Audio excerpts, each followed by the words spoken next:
दांडी गावामध्ये सकाळी 10 वाजण्याच्या सुमारास ज्यावेळेस मुली शाळेत जात असतात त्यावेळेस वलसाड येथील धर्मापूर गावचे काही व्यक्ती इथं चादर विकण्यासाठी आले होते। त्या 3 पुरुष आणि 1 महिला आहे। त्यामध्ये 3 पुरुषांपैकी एक लहान मुलगा आहे 12 वर्षाचा। तर त्यापैकी एका मुलाने मुलींचे फोटो काढले। मुलींचे फोटो काढल्याबाबत मुलींना कळताच त्या ठिकाणी सतर्कते नागरिक त्या ठिकाणी जमले आणि त्यांनी विचारणा केली असता त्यांच्या मोबाईलमध्ये फोटो आढळून आला। त्या ठिकाणी तात्काळ पोलीस आले आणि सदरची परिस्थिती त्यांनी हाताळली आहे आणि सदर व्यक्तींविरुद्ध आपण कायदेशीर कारवाई करत आहोत।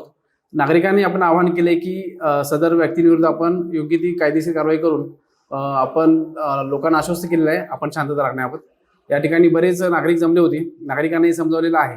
आपण सर्व बाजू त्यामध्ये पडताळून बघतोय आणि पुढील आपला तपास त्याबाबत चालू राहील। सर, याच्यामध्ये काही संशयित असं सापडलंय का त्या व्यक्तींमध्ये? त्या व्यक्तीच्या मोबाईलमध्ये मुलींचे फोटो मिळालेले आहेत। त्या बाजूने आपला तपास चालू आहे। लोकशाही मराठी ऐका, पहा, जागरूक रहा।